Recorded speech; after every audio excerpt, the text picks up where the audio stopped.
let's understand the process of problem solving. Now keep this in mind that you have to trust the process. As you are going through this module or this entire program, you need to learn the methods, and then you can obviously go out and change the methods and customize it to whatever suits. But right now, trust the process, and if possible, trust me also. Okay, let's look at the step-by-step model of problem solving. The first step of problem solving is really about problem exploration.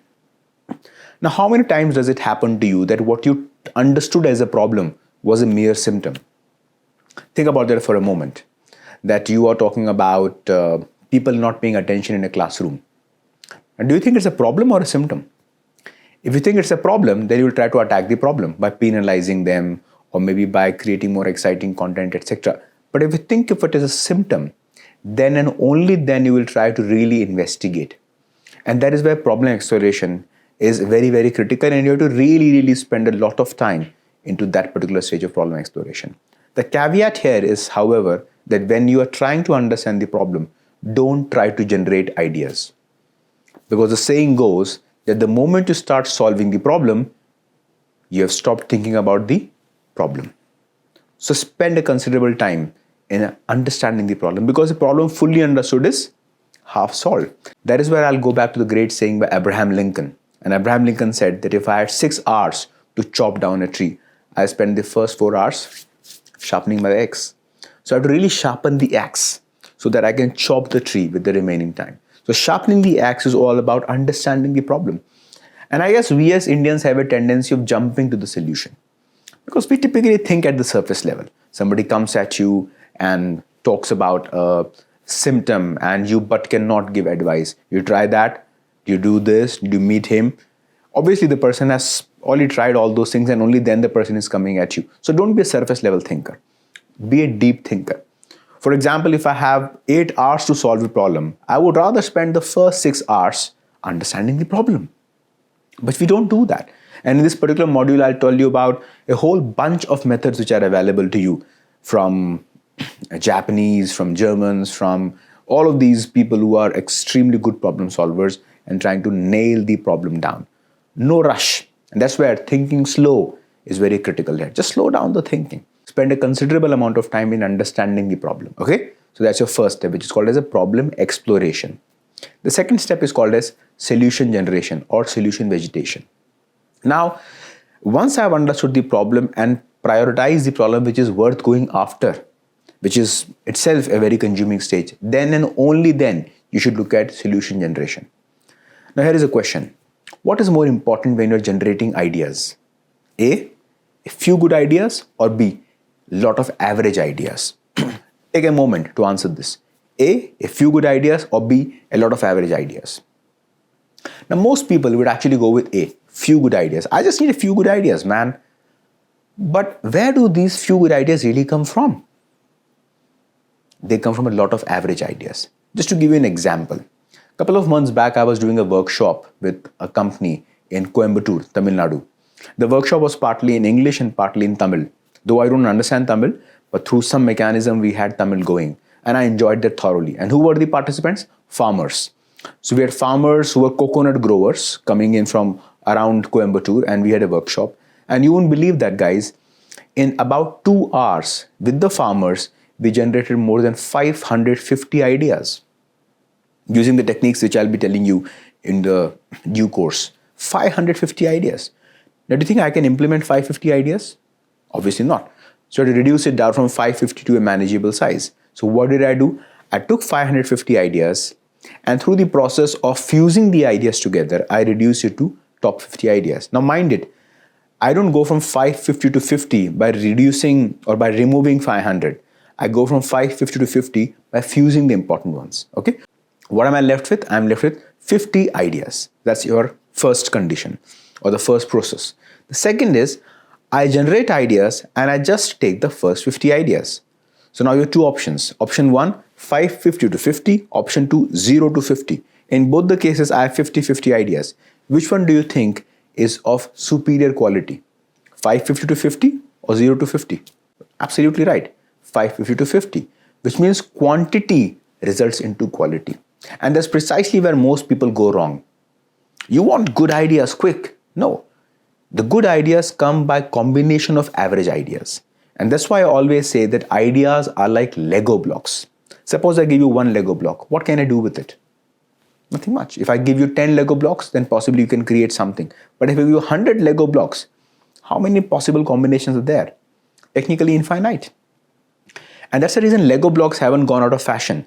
Because Lego blocks really allow you to use your imagination to create pretty much anything. So the more number of basic elements which you have, the more are the possibilities of permutation combination. The only thing that you must keep in mind is that when you are generating ideas, don't be judgmental. Especially in a group setting. When somebody is giving an idea, don't try to criticize the idea, because when you are criticizing the idea, you're almost criticizing the person and you are shutting the person up. In case he has or she has some interesting idea, that idea has no chance. Okay, so there's a second step, which is solution generation. And once you have a bunch of average ideas, okay, available to you, then and only then you should look at solution validation or shortlisting the best ideas. You see, if I have to really skim the cream, I have to first boil the milk, right? So boiling the milk is about solution generation, and then I skim the cream. The cream has to come on the top, and that requires some bit of vigorous ideation, which we typically call as brainstorming. Now in the solution vegetation stage, the idea is not use gut feel. Now, we tend to use gut feel. We say that this idea sounds good, this idea is not so good, I don't think this will work. Don't do that. As much as possible, try to just park your intuition, park your gut feel, and use logic, use data. Now, I'm not a terrible fan of data all the time, but I think it's very easy to shoot down an idea just because it doesn't sound good, and maybe that's precisely where the idea has a merit. Okay, because when you're evaluating a completely new idea, you're using your old yardstick to do that evaluation. And this may work, this may not work, and typically it doesn't work.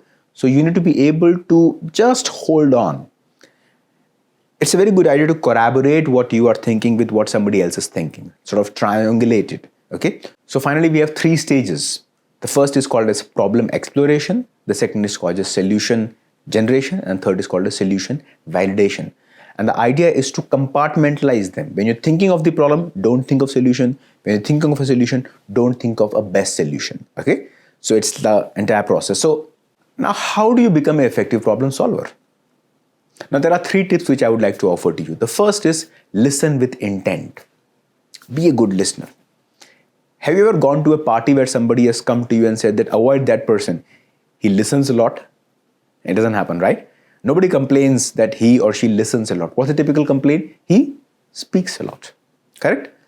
Now, if you have to be really a magnet at your college, at your workplace, wherever you go, you need to be a good listener. And can listening be taught? Can you really improve your listening skills? Yes, certainly. In the additional readings, you have these amazing videos by Julian Treasure and William Ury, who talk about how do you become a good listener. But more particularly, let me give you some very interesting insight from Julian Treasure's talk. And a useful tool for you to be holding is called as RASA, R-A-S-A. What does RASA stand for? R stands for receive. Whenever somebody is speaking to you, just receive. Without using your blinders, without using your goggles, without filtering the information out, just be a good receiver. It is very difficult nowadays to get people to listen to you. Okay, and if you can be that person who listens to people who receives, I think you will really be a charmer.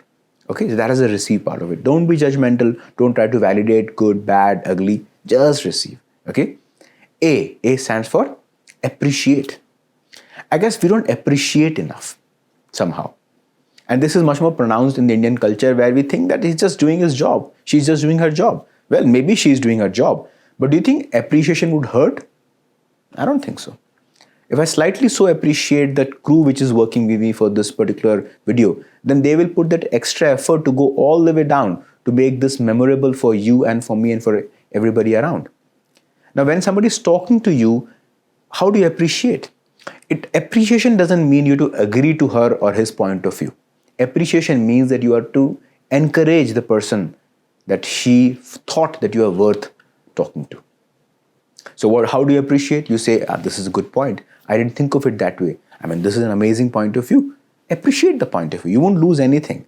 You'll gain trust on the contrary. S stands for summarize. When somebody has spoken in length, it is very, very critical that you summarize it. Now, when you're summarizing it and parroting it back to the person, there are two benefits that it gives you. The first is the person really gets an acknowledgement that yes, you were indeed listening and not pretending to listen. And the second thing is it brings you and the other person on the same platform. You are now connected. It's a great skill. In fact, I would encourage you to go and check out some of the very interesting interviews at BBC Hard Talk, where the interviewers take on some very tough people and almost pin them down with the way they summarize what the person has been saying. Okay? And A stands for ask. Now take an example. One of my crew members is Yusuf. And suppose Yusuf comes late to the studio. Now there are two ways in which I can go about it. I can ask him A, hey Yusuf, why are you late? Or I can go with B, what happened Yusuf? Which do you think makes more sense as a question? A, why are you late? Or B, what happened? I bet you would say B. Because when I'm asking why are you late, it's me versus Yusuf on the other side. But when I'm saying what happened, it's me and Yusuf on one side and the world on the other side. And most often than not, your behavior is subjected to your conditions. It's your environment that dictates your behavior. So the way you ask a question can itself be very demonstrative of empathy. And that's where if you want to listen to the problem, you will frame the problem appropriately. If you just want to reprimand somebody, then certainly you will attack the person frontal. Another very useful technique that Julian Treasure talks about is called as listening positions. And he talks about the continuum of active versus passive, expansive versus reductive, critical versus empathetic. And I would really encourage you to go and check that what listening position suits you. The second important skill is observe with purpose. Now, we are not generally good observers, and in the current time and age when people are, hooked onto their small screens, who is observing what? I've seen people just standing in the queue so much zombied by those things which are almost nonsensical that they are really failing to observe the world around themselves. And not just adults, children.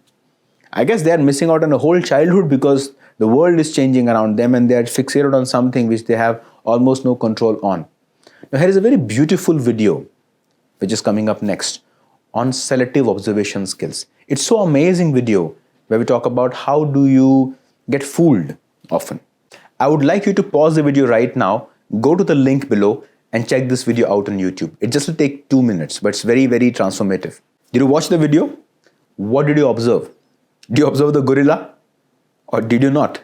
Most people fail to observe the gorilla, even though it's on your plain sight. And that is what I'm trying to tell you, that you observe only where your attention goes and all the peripheral things are completely missed out. And imagine if you are so much focused on the 3x4 screen, which is your mobile phone, you're missing out on so much which is happening around you. And as a result, the creative inputs are getting cut up. The last piece is called as defer judgment. Don't be judgmental. Easier said than done. But I don't think judgment helps you so much in life. What are you more likely to say? Thank God I judged him, or I shouldn't have judged him. I have not come across people who always say that thank God I judged him. Mostly when we judge people, we are left not with a relief, but with a regret. I shouldn't have judged him. If we end up judging people prematurely, it not only cuts down our own learning, but doesn't give any incentive for the other person to behave any different. And Mother Teresa said very famously that if you love somebody, you can't judge the person.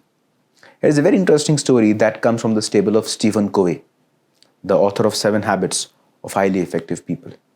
The story goes back like this, roughly, that he's sitting in a platform at a railway station, and those were the days when there were no phones, no gadgets. So what typically people would do is either read a newspaper or a novel or take a nap. And he saw 2 kids coming onto the platform. And apparently their dad was walking right behind them. And the moment these kids came to the platform, the whole scene became a little bit of chaotic, mayhem. And Stephen could not tolerate this, and he thought that these people are creating so much of a ruckus here. Why shouldn't I just go and reprimand them? So he walks up to the kids, talks to the dad and says that, "Sir, are these your kids?" And the gentleman says, "Yeah, and they're my kids." "So can't you see that they're making so much of a noise on the platform? So why don't you just discipline them? Or should I discipline them?" So the guy, he was in a bad mood and he said that, sure, you can be my guest, you can help me. But the problem is, their mother just passed away. And I do not know how to tell it to them. Can you please help me? What do you think would have been the state of mind of Stephen Covey at that point of time? His anger would have been completely swept away by a different emotion altogether. The emotion may not have been so much of empathy or sympathy. The emotion might have been of that of guilt. Oh my God, I shouldn't have judged these people. And that is what our life is full of. Because when you judge somebody, you are just cutting down all the possible growth avenues mutually. Now, it's very difficult not to judge, but it is very important not to judge, because when you are judging situations, you are just not allowing the situations to unfold in a manner which is very natural. You try to perceive situations just trying to fit your own mental patterns. There's so much of literature available on non-judgmental. I'll close this piece with a very beautiful quote from Oscar Wilde. In one of the Oscar Wilde's plays, he very famously said, "Judge no one, because every saint had a past and every sinner has a future." Look at Angulimal, the very famous dacoit from India. Angulimal was a murderer. He would kill people, cut their fingers off and make a mala or a garland out of those fingers. You remember that? One day what happened was Angulimal was chasing somebody with a dagger. And as he was chasing the person was not perturbed. He was just walking with serenity. And Angulimal thought that, what's wrong with him? I'm wanting to kill him and I don't see any fear in his eyes. How is that possible? So he reprimanded the person and said that, what's wrong with you? People run away from me, people fear me so much, and here you are not even perturbed. What kind of a man you are? And the person looks at Angulimal and says that, well, I know one day I have to die. Maybe this is the day. So it's okay if I die today. And at that moment, Angulimal metamorphosed into somebody completely different. And who was the person? Yes, it was Gautam Buddha. One interaction with Gautam Buddha transformed Angulimal from a sinner to a saint. Have you heard of Valmiki? The person who wrote Ramayana? Who was Valmiki? Valmiki was again a hunter. Before writing Ramayana, he was a hunter. So again, a sinner became a saint. Now, if you look around yourself, you would realize that almost everybody who is a saint today has had something in the past which was not so great. And maybe that was a transformation in that person that brought him into a sainthood. So I think by not judging people, you are giving them a chance to transform themselves, and maybe you are giving yourself a chance to transform yourself.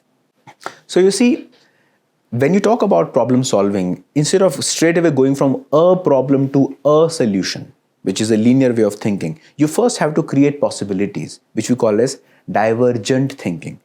And then you have to select the best answer, which is called as a convergent thinking. Divergent thinking and convergent thinking. And which one do you think is more difficult, divergent or convergent? I guess divergent is much more difficult.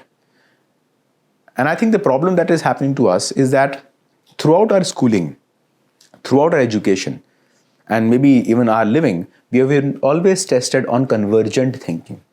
For example, when your maths teacher came up to the class, what kind of question she asked you?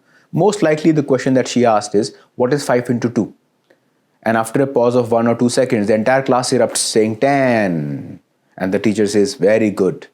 That's the kind of convergent thinking that the teacher is promoting, right? In the exam also, they sort of want you to exactly write the answer that they have in mind. But imagine a teacher walks up in a class and puts a question slightly differently this time. And she says, kids, tell me, how many ways can I use any two numbers in any function to create 10? Now, how many answers are there possible now? Infinite. It is 10 into 2. Infinite. It is 10 into 1, 2 into 5, 5 into 2, 5 plus 5, 10 divided by 1, 20 divided by 2. Technically, there are infinite answers. So the way you think is completely contingent on the nature of question which is being posed to you. So I hope this little piece on how creativity can be structured, creativity can be a methodical approach is useful to you. But keep these three things in mind. Listen with intent, observe with purpose, and don't be judgmental. Thank you so much.